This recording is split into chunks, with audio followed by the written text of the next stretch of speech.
Shalom mes bien-aimés, bienvenue à tous. C'est maintenant l'heure de manger la parole de Dieu. Et la parole de Dieu que je vous propose qu'on puisse manger ensemble en ce jour, c'est celle de Proverbe 19, le verset 20.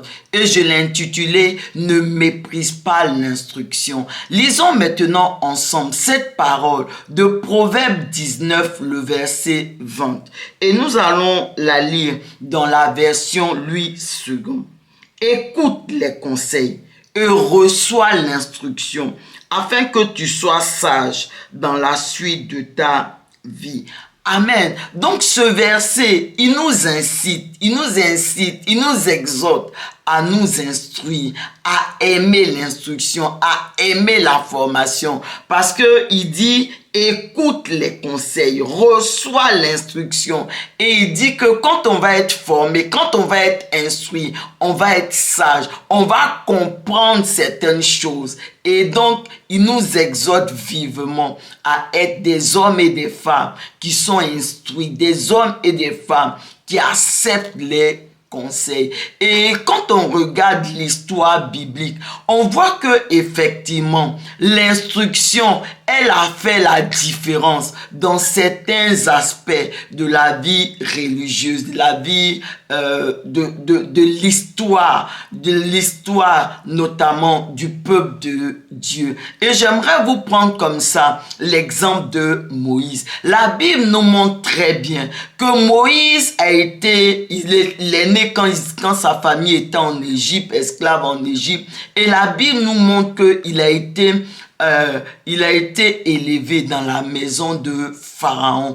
Et le fait que Moïse ait été élevé dans la maison de Pharaon, au palais de Pharaon, cela a fait toute la différence. Parce que la Bible nous dit que, étant donné que Moïse a été élevé au palais de Pharaon, Moïse a été instruit. Moïse a reçu l'instruction. Et on va lire ensemble ce que la Bible nous dit exactement à ce sujet-là. Donc, on va lire.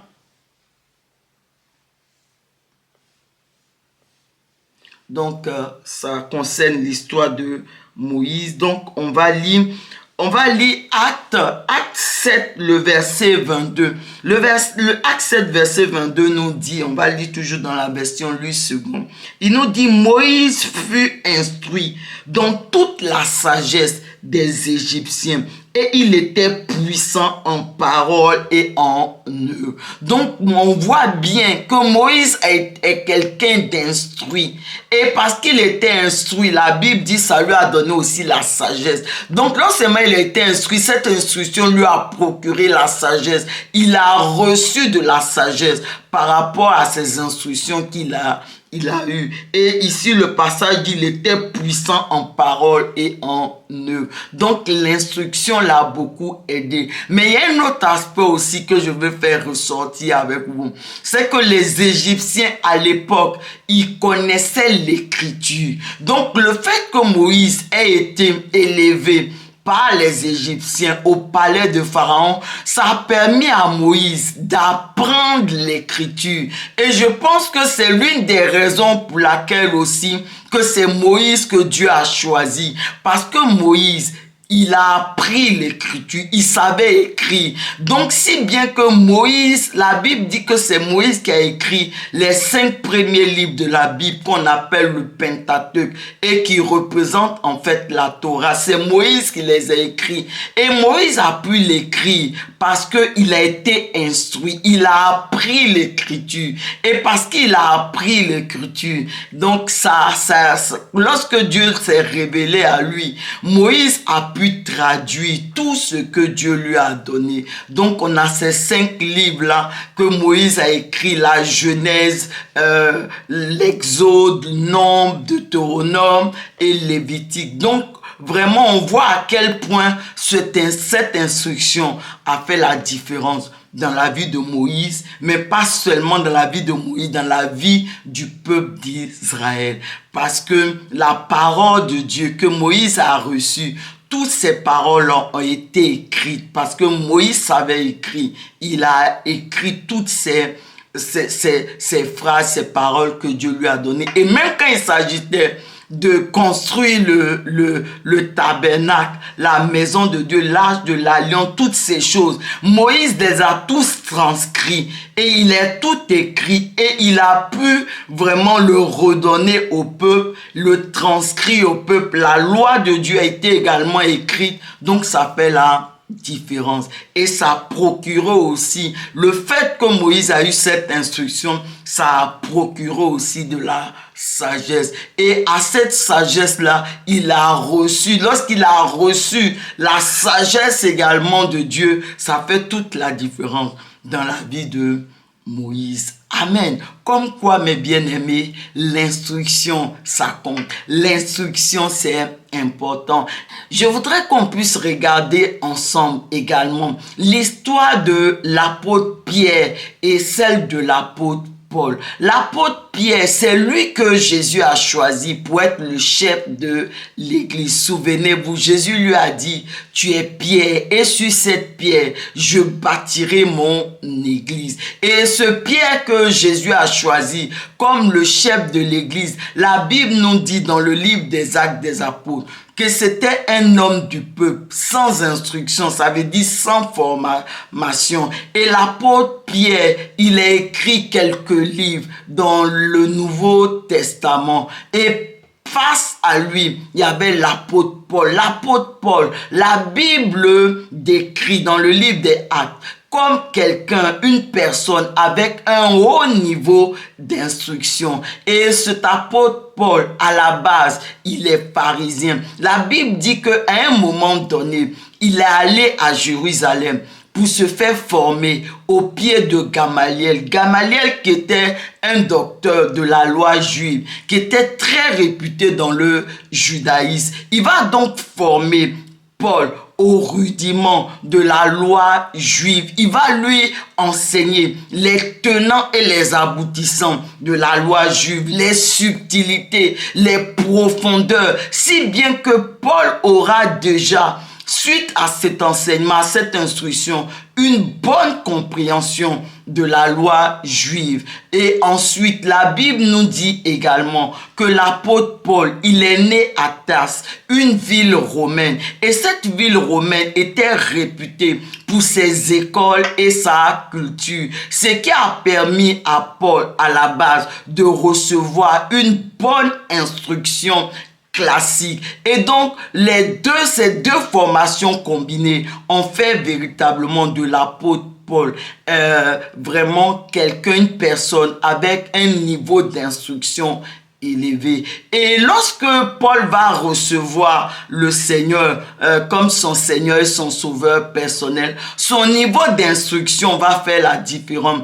Parce que ça va être comme un prérequis. Parce que Paul avait déjà la compréhension du fondement de la loi juive. Donc lorsque Dieu va se révéler à Paul, étant donné que Paul avait déjà ses prérequis, ça va permettre à Paul, ça va permettre à Paul de mieux comprendre. Et donc la Bible montre que Dieu va expliquer à Paul des mystères du royaume de Dieu. Et les révélations que Dieu va faire à l'apôtre Paul, ce seront vraiment, il les aura pas fait à quelqu'un d'autre. Et dans la nouvelle alliance, Paul va nous écrire la moitié des épîtres qui ont été écrites, ont été écrites par l'apôtre Paul. Il y a une grande partie, en tout cas du Nouveau Testament, que l'apôtre Paul va écrire. Pour vous dire à quel point que vraiment, il avait ce niveau-là de révélation. Dieu s'est puissamment révélé à l'apôtre Paul. Et son instruction est pour quelque chose. C'est pour vous dire, mes bien-aimés, que l'instruction, ça compte. Et que Pierre, qui était le chef de l'église, Dieu ne lui a pas révélé toutes ces choses. Mais Dieu l'a révélé à l'apôtre Pierre. Et la différence entre ces deux hommes-là, Pierre et Paul, oui, c'est justement leur niveau d'instruction. Le niveau d'instruction de l'apôtre Paul a fait la différence. Ça lui a permis de comprendre toutes ces révélations que Dieu va lui faire. Il avait déjà, comme on dit, des prérequis pour comprendre ce que Dieu devait lui expliquer sur les mystères du royaume. Donc, mes bien-aimés, au vu de tout cela, ne restons pas là à dire, parce que parfois c'est ce qu'on peut entendre dans l'église. Oui, si Dieu veut que je connaisse ça, il va me révéler. Le Saint-Esprit connaît toutes choses, mais la formation, c'est Dieu aussi qui l'a créée. Donc, mes bien-aimés, c'est pour dire que nous devons nous former. Et le titre de cet enseignement dit que nous ne devons pas mépriser l'instruction. Non, mais nous devons nous instruire. Nous devons faire l'effort de nous instruire pour comprendre certaines choses, comment fonctionnent certaines choses.